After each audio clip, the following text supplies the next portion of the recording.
Allez, on est parti pour le point actu hardware du jour. Aujourd'hui, mercredi 26 mai 2021. Au programme, encore des actualités variées. On va commencer avec Amazon Prime Video qui débourse beaucoup d'argent et frappe fort sur la table. Il rachète beaucoup de licences, il rachète MGM pour une somme astronomique. MGM, vous connaissez peut-être pas le nom comme ça, mais c'est sûr que vous avez déjà vu des films, des séries, des émissions produits par eux, c'est sûr. On parlera ensuite de Huawei qui veut devenir géant d'une autre façon qu'ils l'ont été. Huawei qui a été privé des services Google, du coup un peu empêché de conquérir le monde sur le secteur des téléphones. Ils ont d'autres idées maintenant pour inverser la tendance. La tendance qui était plutôt à la perte de vitesse suite au blacklist américain, forcément. On parlera du futur, du refroidissement avec deux marques qui s'associent pour créer une chambre à vapeur très très fine, une chambre à vapeur de seulement 200 micromètres. Donc vraiment, vraiment tout petit, de quoi refroidir dans le futur des processeurs de téléphone ou de tablette, plutôt du petit appareil portable plutôt. Mais l'idée est plutôt pas mal et la réalisation technologique assez impressionnante. On va parler un peu d'USB avec l'USB-C 2.1 qui arrive avec des promesses infinies. Vraiment, ça fait rêver. Faut que ça arrive partout. Hein. Il y a du très gros potentiel sur cette USB 2.1. On parlera périphérique avec d'abord AOC qui nous révèle les prix de ces nouveaux périphériques. AOC qui a décidé de se lancer dans ce marché des périphériques après avoir été reconnu dans le marché des écrans.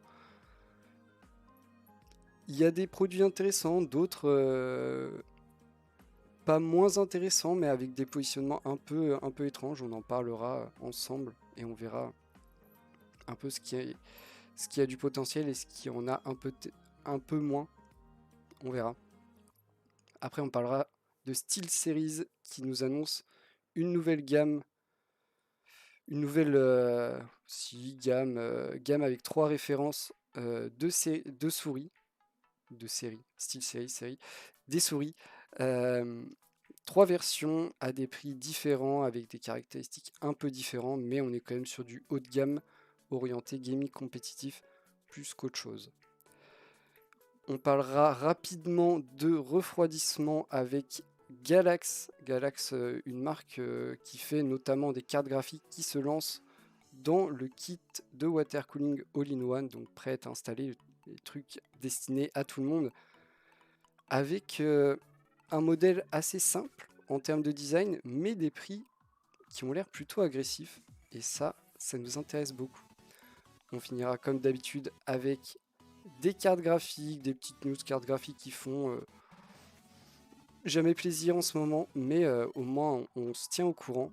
Et on finira avec une grosse déception sur un écran Asus ROG qui devait être la masterpiece d'Asus ROG en termes d'écran. Et il y a 2-3 trucs qui sont un peu dommages. On commence du coup tout de suite avec de la plateforme de streaming et Amazon qui a décidé d'investir pour ne pas se faire distancer par la concurrence qui est principalement Netflix, qui est à l'heure actuelle la première plateforme de streaming, mais aussi Disney+, qui est Disney, donc ça fait peur forcément. Donc petit chèque, voire très gros chèque de la part d'Amazon. On parle ici de... Alors, je veux pas dire de bêtises, donc je vais reprendre, c'est bien ça, 9 milliards. Un petit chèque de 9 milliards qui régale pour acheter MGM. MGM qui est Metro Goldwyn Mayer. Vous savez, le lion qui rugit dans son anneau tel un lion de cirque. Voilà, un groupe, un studio, des gens qui pèsent, surtout dans l'industrie cinématographique, oui, mais aussi la télévision aux États-Unis. Et donc ça représente une quantité de contenu astronomique. On parle ici de 4000 films et 17 000 émissions de télévision. Ça fait beaucoup de contenu qui vont petit à petit être rajoutés au catalogue de Prime Video. Alors visiblement c'est 8,45 milliards de dollars. Bon, du coup on arrondit au supérieur pour faire un beau titre. Mais ça relance la course qui ne s'est en fait jamais arrêtée à l'achat et à l'achat de licences pour ajouter au catalogue, là où forcément il y avait déjà une guerre existante entre Netflix, qui est quand même pour l'instant devant et assez largement devant Amazon, mais avec l'arrivée de Disney qui du coup a rapatrié chez eux pas mal de leurs licences et de leur contenu, et bah on est de retour dans qui rachètera le plus gros studio qui possède le plus de licences pour être ajouté à un catalogue en exclusivité sur telle ou telle plateforme. Donc en vrai, ils n'ont pas le choix. Ils ont vraiment pas le choix. Ils se doivent. De toute façon, il y a deux solutions. Soit ils rachètent comme ça des studios, qui est un peu la manière simple. Ça demande beaucoup d'argent, mais ça rapporte beaucoup de contenu d'un coup.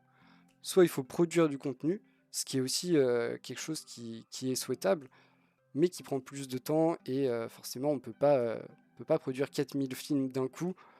Enfin, si on peut, mais en général ça donne des mauvais films, donc vaut mieux éviter.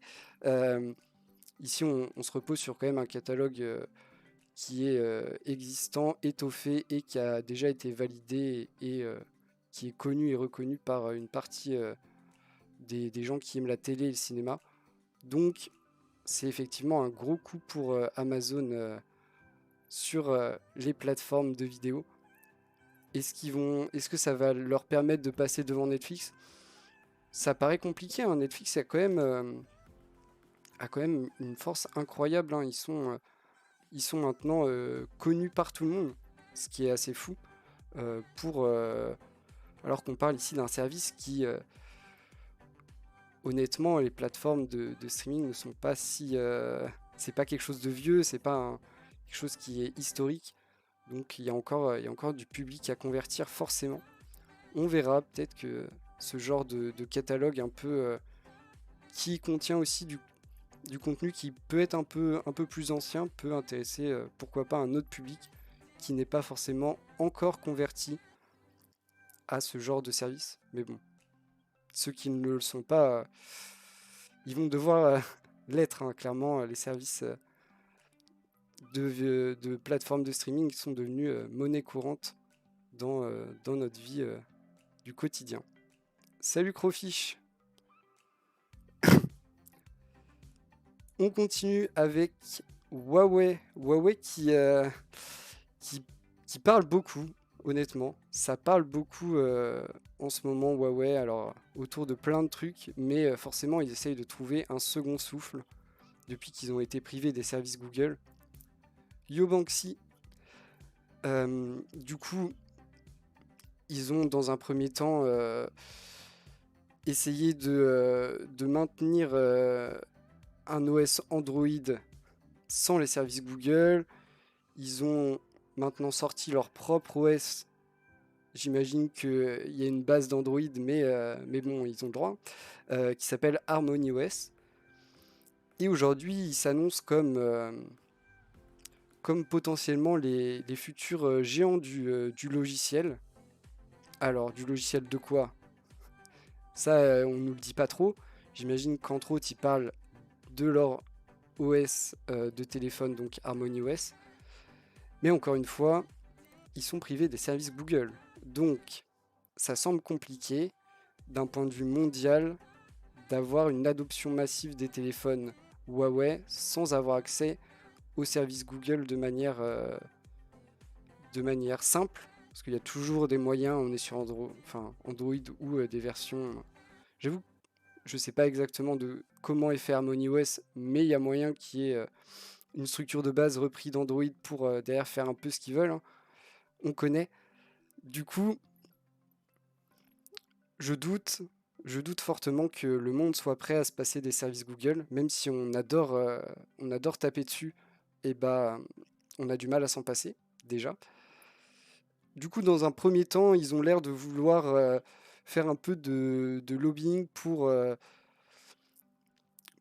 être à peu près les seuls présents sur le marché chinois, ce qui leur permettrait déjà d'avoir déjà beaucoup de clients, parce que le marché chinois, ça représente beaucoup de gens, forcément, et en plus d'avoir un genre de bêta-test à taille énorme pour peaufiner leurs produits du futur et ensuite essayer de les répandre dans le monde entier. Ça va être assez compliqué. Bien sûr, ce sera d'abord l'Asie et ensuite l'Europe, les États-Unis, peut-être jamais. Forcément, un problème avec les États-Unis, ils sont pas très chauds pour y retourner tout de suite. Tant qu'ils sont blacklistés, ça paraît assez logique. Mais je pense que dans un premier temps, ils vont surtout focus sur le marché chinois, à voir s'ils sont soutenus ou pas au sein de leur propre marché. Mais effectivement, Huawei, on était il y a quelques années en train de se dire qu'ils allaient rouler sur le monde entier, hein, vraiment, que encore quelques années comme ça et tout le monde aurait un téléphone Huawei dans sa poche, à part les gens qui restent fidèles à la pomme. Donc, ils ont été ultra refroidis, vraiment douche froide, en étant privés des services Google. Et maintenant, ils essayent de se réinventer. On a vu qu'ils parlaient aussi autour de la 5G, en essayant de faire reconnaître des brevets sur la technologie pour que toute personne les, utilisant la 5G sur un appareil doivent payer une espèce de, de taxe à Huawei. Honnêtement, ça a l'air compliqué hein, quand même. Heureusement, ils ne font pas que dans les téléphones et ils sont toujours assez immenses sur le marché chinois, qui est à lui seul un marché assez, assez riche, avec beaucoup de clients, donc potentiellement, juste en étant présent et en marchant bien sur le marché chinois, on est viable.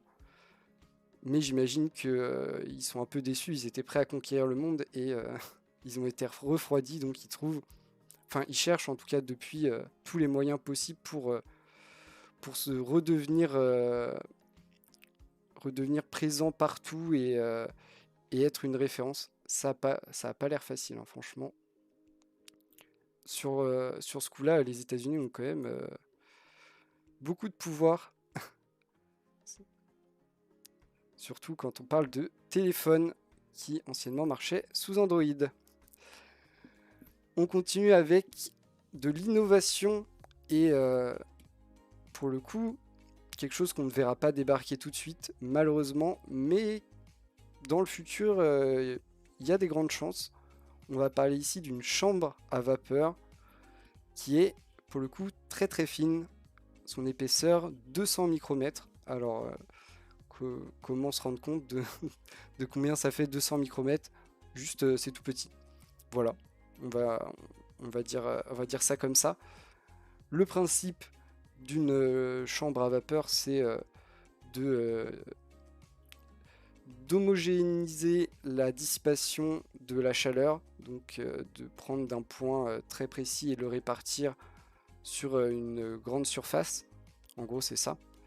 Donc c'est un outil de refroidissement, plutôt pour des petits appareils, pour ça que les 200 micromètres sont intéressants, plutôt pour ici du coup, on imagine dans un premier temps des smartphones, puis peut-être ensuite de l'appareil VR, de la tablette, truc peut-être un peu plus grand et qui émettrait un peu plus de chaleur.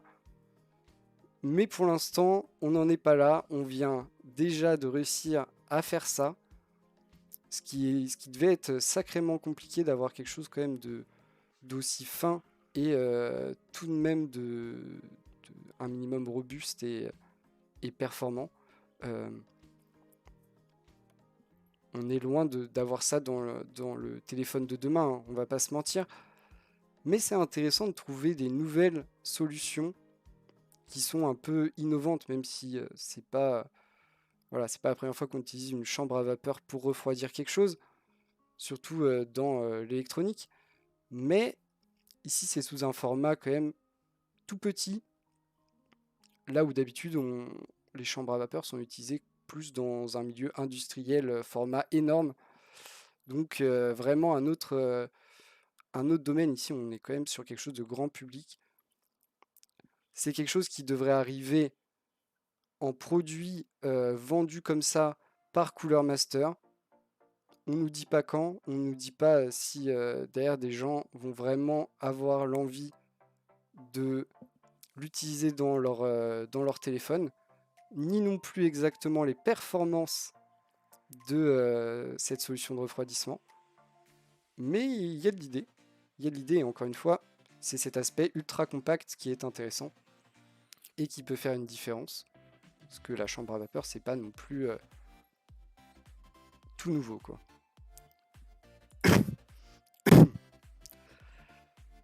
Mais bon, un peu.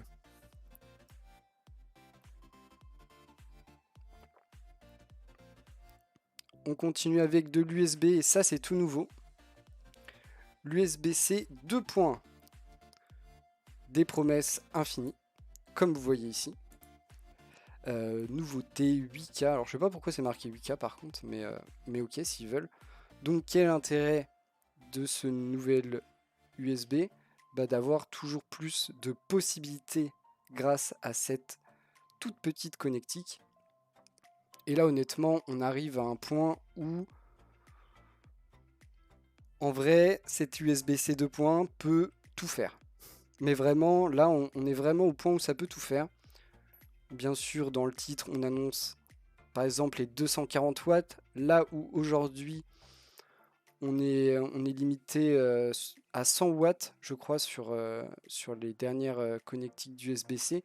100 watts qui est, en général, alors largement suffisant pour tout téléphone, ça c'est sûr. Et qui marche aussi très bien pour la plupart des ultra portables. Mais si vous passez par exemple un PC portable gamer qui du coup a une carte graphique dédiée et nécessite une alimentation un peu plus solide, en général 100 watts suffit pas. Donc on décide de pousser le truc jusqu'à 240 watts, ce qui du coup permettrait d'être un port de charge pour à peu près tous les PC, ce qui est assez incroyable. Ce qui veut dire que, imaginons, vous ayez un ultra portable professionnel et un PC portable personnel de type gamer, et vous pouvez avoir le même cordon de charge, que ce soit pour votre ultra portable ou votre PC portable performant. C'est très intéressant. Et aussi, entre les marques, et ça, c'est aussi très intéressant, là où souvent on retrouvait un chargeur pour un PC portable, suivant l'âge du PC portable, ça peut être déjà très cher et parfois plutôt compliqué. Ici, vraiment, on se passerait de ces problèmes-là avec des cordons de charge universels à base d'USB-C 2 points. Et 240 watts, on est déjà sur quelque chose de plutôt propre, hein. Vraiment, ça représente 48 volts 5 ampères. On est, voilà, par exemple, un Asus 17 pouces, ça passe. Ce qui est pour le coup un vrai step-up. Passer de 100 watts à 240, c'est bien. Et du coup, ça engloberait vraiment une majorité des PC portables. Il faut tout de même avoir effectivement cette connectique. C'est le seul défaut à l'heure actuelle. Mais à partir du moment où la connectique s'est démocratisée, et cordon de charge universel. Et ça, c'est très bien. Vraiment très bien. Bon, par contre, on nous dit qu'il faut un nouveau câble et un nouveau chargeur.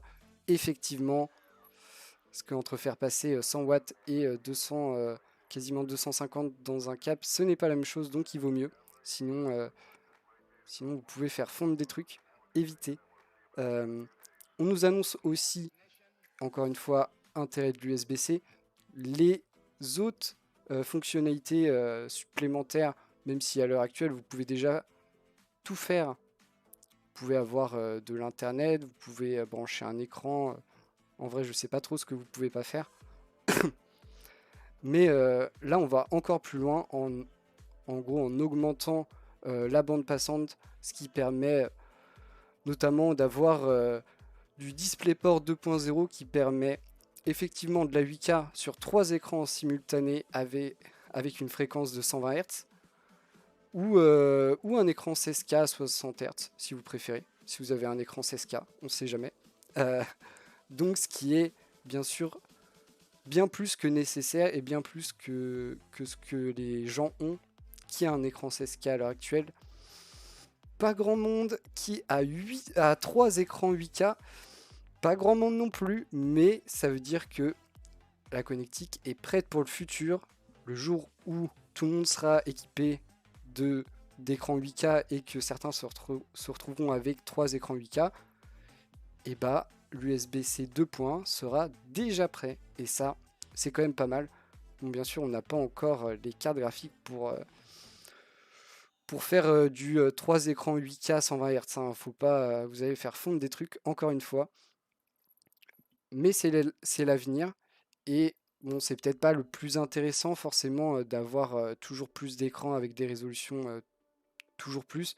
Côté, côté charge et 240 watts maximum semble plus intéressant et va peut-être permettre à la connectique de se répandre plus rapidement que cette compatibilité avec des résolutions incroyables. Mais il vaut mieux dimensionner pour un peu plus qu'un peu moins, hein, clairement. Sinon, on se retrouve avec des histoires d'HDMI 2.0 ou 2.1 et certaines fonctionnalités qui sautent si vous n'avez pas la toute dernière. Donc, vu que c'est parfois des trucs qui ont tendance à s'éterniser et parfois on a du mal à faire changer un peu pas les, pas les références comme ça, parce que là, effectivement, ça vient d'être établi. Mais j'attends encore du coup, les premiers appareils qui vont être compatibles avec ça. Il faut ça aussi. Parce que c'est bien joli de dire, voilà, j'ai inventé une nouvelle version de la connectique qui permet toujours plus de trucs, mais elle est présente sur aucun appareil. Ça, c'est toujours un peu dommage, forcément. Vu l'intérêt, ça devrait arriver et pas trop traîner. Clairement, le côté cordon de charge, ça peut être un vrai bonheur. On continue avec du périphérique. On avait présenté ces périphériques AOC. On nous avait annoncé, d'ailleurs, on nous avait annoncé 2 gammes. Une gamme haut de gamme et une gamme plus milieu de gamme.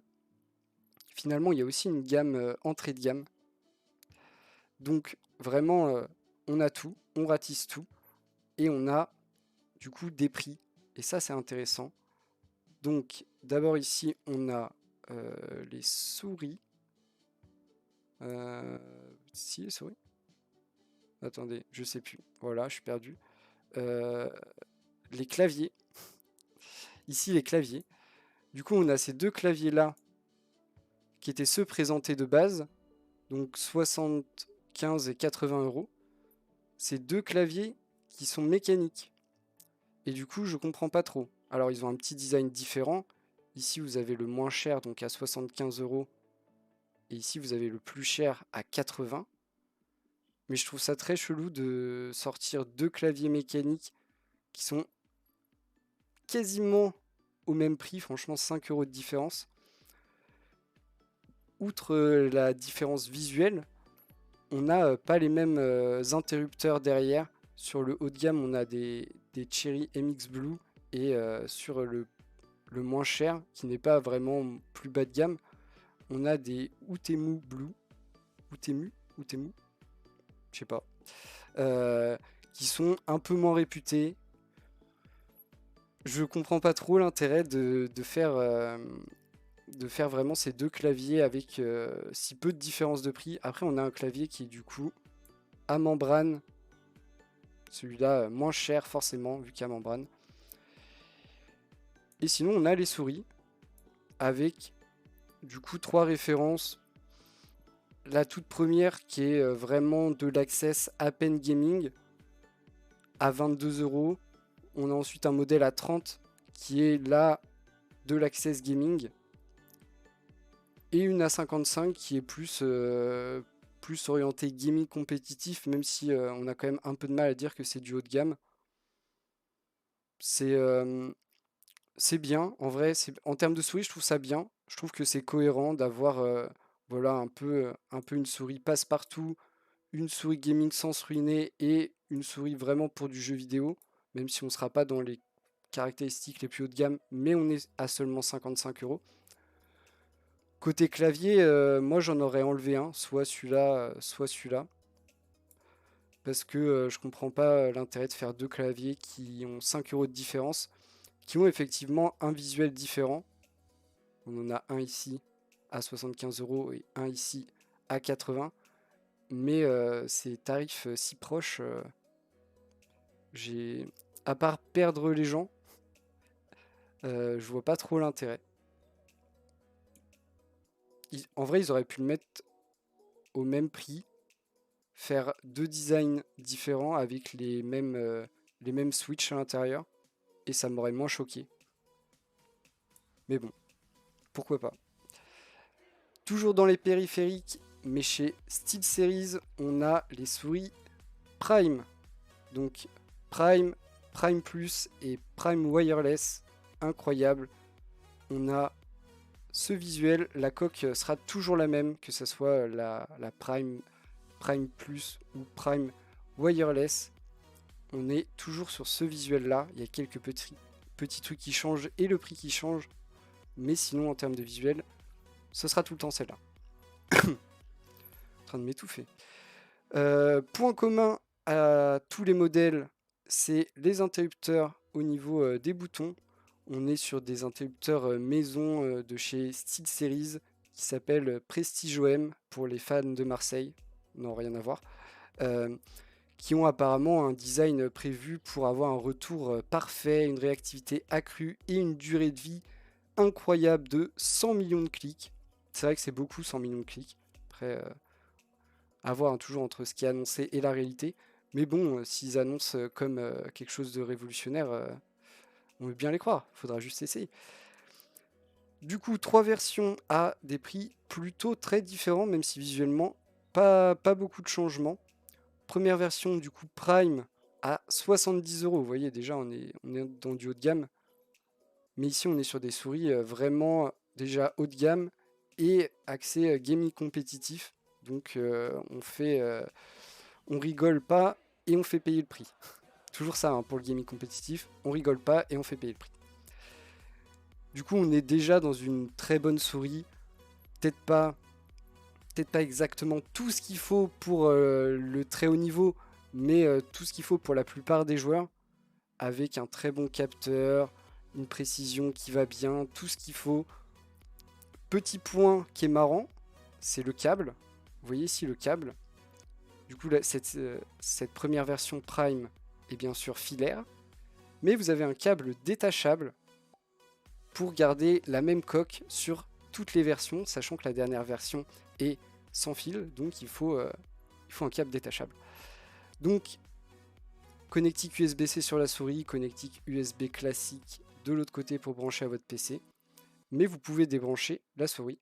Bien sûr, elle ne marche pas si vous la débranchez, parce qu'il n'y a pas de batterie, mais c'est un petit plus, et parfois ça peut faire la diff. Deuxième version, plus chère, la Prime Plus, on monte déjà en prix, hein, on gagne 20 euros, on se retrouve à 90 euros. Qu'est-ce qu'on a en plus? Alors, le truc important pour les gamers, on a un deuxième capteur qui est ajouté pour la gestion du LOD. La gestion du LOD, ça permet à votre souris de déterminer plus précisément si votre souris est collée à votre tapis de souris ou si elle est relevée pour pouvoir avoir des des actions rapides en soulevant votre souris et en la repositionnant sans que votre souris détecte ça comme un mouvement qu'elle doit interpréter. Donc c'est vraiment un truc, déjà là on passe au truc plus compliqué des gamers qui veulent vraiment aller chercher les petits détails pour être toujours plus performants. Et le petit point marrant, je vous avoue que je sais pas trop s'il y a un réel intérêt, mais c'est marrant, on a un petit écran OLED ici. Vous voyez, il est tout petit, hein. Petit écran OLED qui permet de gérer les paramètres et les réglages de votre souris. Vous pouvez aussi le faire via un logiciel sur votre PC directement, mais si, si vous n'avez pas envie d'installer le logiciel, et vous pouvez le faire directement sur votre souris via ce petit écran. C'est vrai que j'ai pas parlé du poids, truc qui est important pour une souris compétitive maintenant. Première version pèse 69 grammes, donc plutôt légère, pas dans les plus légères, mais plutôt légère. On n'a pas de trou et tout, donc on n'est pas allé chercher le poids à tout prix, mais on y a pensé tout de même. Cette deuxième version est un peu plus lourde, pas beaucoup, elle fait 71 grammes. Donc vous voyez, hein, sinon visuellement, on est sur la même chose à chaque fois. On a un tout petit peu de RGB ici. Seule cette zone sera RGB, même le logo n'est pas RGB. Et du coup, si vous voulez la version ultra haut de gamme, sans fil, c'est bien plus cher, 140 €. On est plus lourd aussi, 80 grammes. Bah oui, il faut une batterie, forcément. On n'a plus de petit écran OLED pour faire les réglages, c'est fini tout ça. Mais on a une batterie, on a la possibilité de l'utiliser sans fil, avec une autonomie de 100 heures au maximum. Donc voilà, du style Series, du haut de gamme, voire très haut de gamme, par exemple pour ce modèle, 140 € dans une souris, ça commence à être très cher. Mais on fait pas de compromis, on sera au top pour la compétition, on ne sera pas gêné par un fil. Et si le fil vous dérange pas, c'est un peu moins cher, 90 €. Et encore une fois, on sera au top pour la compétition. Tout ce que vous voulez avoir sur une souris pour faire notamment du fast FPS, et vous l'aurez. Donc ça régale pour les plus grands tryharders. On continue avec Galax. Galax qui a décidé de se diversifier, et c'est beaucoup le cas en ce moment, entre AOC qui se lance dans les périphériques, Acer qui décide de faire des ventilateurs par exemple, beaucoup de gens qui décident de s'introduire dans des nouveaux marchés. Galax qui nous a plus habitués pour des cartes graphiques, ici nous montre son premier kit de water cooling. On est dans quelque chose d'assez classique en termes de visuel, un radiateur surmonté de 3 ventilateurs RGB, cette partie composée de la pompe et du water block avec visiblement ce dessus qui pourrait être changé, peut-être. C'est ce qui est dit par certains experts en kit de water cooling. Donc rien d'extravagant, mais ce qui est intéressant, c'est qu'ici on est quand même sur un gros modèle de refroidissement performant, vu qu'on a 3 ventilateurs et un radiateur de 360 mm, et on est à un tout petit prix, à peine plus de 100 €. On n'est pas sur un prix en Europe, donc ça peut encore changer d'ici là. Mais honnêtement, à moins de 100 €, un kit performant de water cooling avec un radiateur de 360 mm et 3 ventilateurs, c'est quand même super attractif. Si en plus il est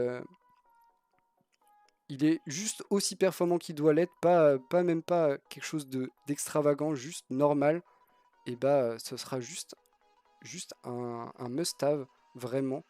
Ça fait très envie. À l'heure actuelle, les kits de water cooling sont encore plutôt chers. Assez difficile de trouver un kit de water cooling de cette taille à moins de 100 €. Assez difficile. Donc peut-être que ça peut intéresser des gens. Encore une fois, on attend un prix pour l'Europe. Parce que parfois, on sait, ça peut changer entre le marché asiatique et chez nous. Parfois, on a des hausses, parfois, on a des baisses, parfois, ça ne change pas. En fait, c'est vraiment la loterie. Donc, il faut attendre d'avoir un prix pour nous. On finit avec les cartes graphiques et après une petite news d'écran qui déçoit. premières news cartes graphiques et les premières 3060 LHR qui apparaissent avec bien la mention LHR, donc qui sont limitées, bridées pour miner de la crypto-monnaie. Alors du coup ici on apprend bridé à 25 mégahash seconde. Je ne sais pas du tout à quoi ça correspond, mais voilà. Vous le saurez si vous connaissez.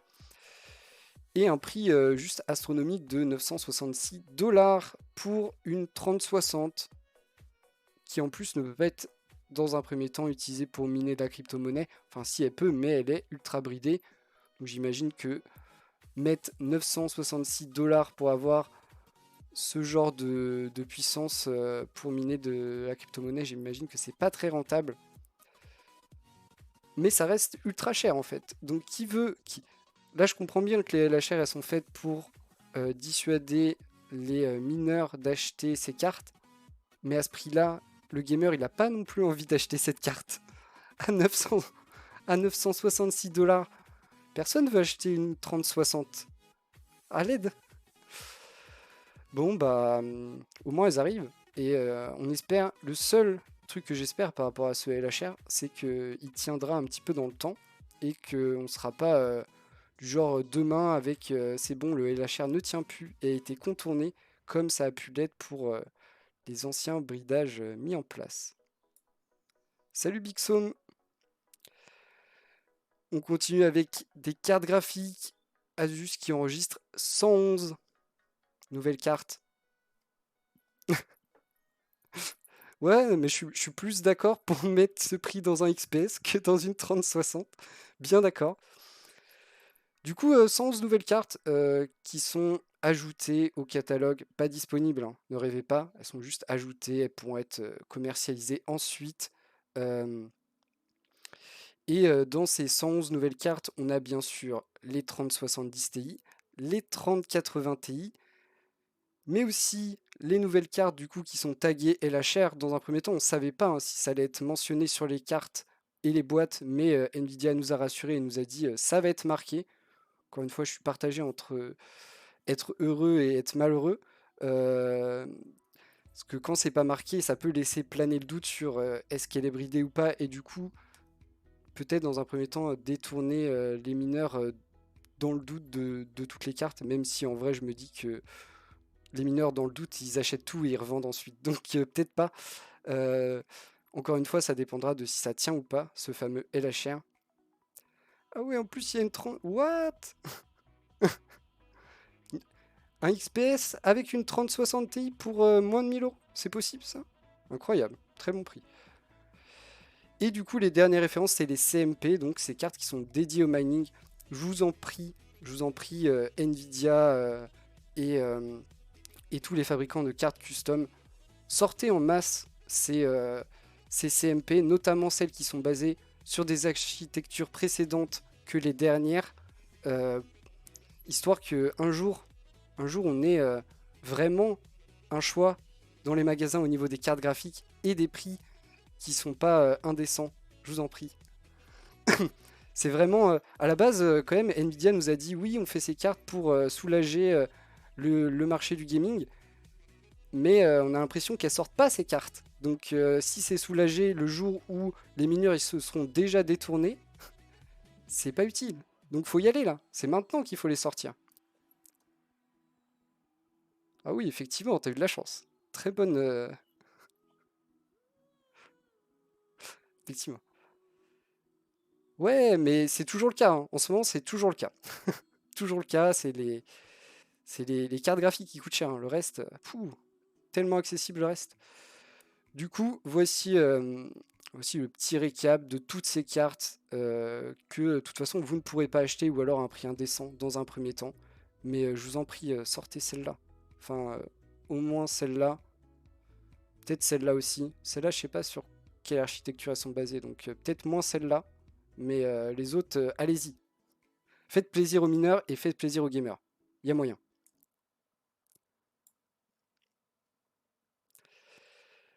Hop, on finit avec les stocks et j'espère que vous êtes prêts à pleurer des larmes de sang. On commence. Ah bah tiens, tout à l'heure, quand j'ai regardé et que j'ai préparé mes pages, il y avait encore une 3060 et une 3090. Plus de 3060 déjà. 3060 qui était à 710 euros. 710 euros. Du coup, on a les 6700 XT qui ne partent pas, hein. Les ASRock, celle-là, elle pourra peut-être partir un jour. Elle est moins chère que les autres, mais 1180 pour une 6700 XT, non. Plus cher que 1180, c'est mort. Celle-là, c'est la 6900 XT qui devrait partir, celle qu'on devrait ne pas voir pendant des semaines parce qu'elle est largement moins chère que les autres. Seulement 1800, là où les autres sont à partir de 2600. Tout de même, on a quand même 800 euros de différence sur un modèle qui est comparable, hein, quand même. Faut se rendre compte de ça, hein. 800 euros de différence à l'aide. Et on a toujours la 3090, la 3090 qui est la carte la plus chère à l'heure actuelle disponible, 2830. Bah, honnêtement, si vous voulez une 3090, il n'y a que celle-là, donc pas le choix. Sinon, 6900 XT, plutôt celle-là, hein. En vrai, elle sera pas moins bien et elle sera sacrément moins chère, tout de même. Même si j'adore MSI, hein. Marque de cœur MSI, mais là, c'est un peu cher. Et les 6700 XT, j'ai envie de dire que même à 950, c'est trop cher, hein. 6700 XT, carte avec prix de vente conseillé à la sortie de 479 euros. Ici, premier prix 950 à l'aide. Et on finit avec une dernière mauvaise nouvelle pour les gens fortunés qui souhaitaient investir dans un écran ultime. Écran qui se devait d'être ultime à ce prix-là, même s'il ne nous a pas été annoncé à 3500, mais maintenant il est officialisé chez nous à 3500. Écran Asus ROG, bien sûr, hein, on est dans le très haut de gamme. 32 pouces, donc plutôt très grand pour un écran PC. 4K 144 Hz, G-Sync Ultimate pour 3500, j'espère. Mais la petite déception du jour, outre le prix, parce que dans un premier temps on nous avait dit 5475 et c'était un peu cher, c'est qu'il n'est pas équipé d'HDMI 2.1, alors qu'on est sur un écran 4K 144 Hz. Un peu dommage, non? Un peu dommage de ne pas le rendre compatible du coup avec les dernières consoles sorties pour avoir la meilleure expérience possible. C'est surtout à 3500 euros. En vrai, moi j'aimerais que ça soit compatible avec tout et n'importe quoi. Bon, le gros point fort de cet écran, c'est le mini LED qui apporte du coup un contraste et un éclairage toujours plus performant. 3500 euros pour le futur des écrans, mais sans les connectiques du futur, c'est un peu de déception quand même. Est-ce que je parle des NAS? Pas trop, pas trop, je parle pas trop des NAS. J'avoue que je parle assez régulièrement du stockage, mais pas forcément des NAS. Pas trop de connaissances non plus sur les NAS. J'évite de parler des trucs que je connais pas assez. Ou alors je préviens en disant que je connais pas assez. En tout cas, voilà, petite déception sur cet écran qui est quand même ultra cher. Et du coup, on a quand même envie, quand on paye 3500 euros un écran de PC, croyez-moi que vous avez envie d'avoir déjà tout, parce que 3500 euros, c'est quand même très cher. Et en plus d'être un peu future-proof, d'avoir les tout derniers trucs sortis, même si ça peut sembler un peu overkill au moment de la sortie, parce qu'on n'a pas forcément envie d'acheter un écran à 3500 euros tous les ans pour avoir la dernière connectique qui vous permet d'avoir la meilleure expérience utilisateur, notamment sur les consoles dernière génération. Voilà, ça conclut notre point Actu Hardware. J'espère que vous avez apprécié, que vous avez passé un bon moment, que ça vous a donné envie de revenir. Et comme souvent, je vous invite à me faire des retours. C'est ce qui me permet le mieux de progresser. Parce que toujours difficile de juger soi-même. Donc le jugement extérieur permet de progresser. Tant que ça reste bienveillant, c'est mieux quand même. Et comme souvent aussi, je vous invite à aller faire un tour sur mes réseaux sociaux, YouTube, Discord, tout ça. Si vous avez des questions en plus, Discord est à votre disposition. Euh, et voilà, et on se retrouvera demain pour la suite de l'actualité. Vous pouvez dire au revoir à YouTube, Twitch, si vous avez envie.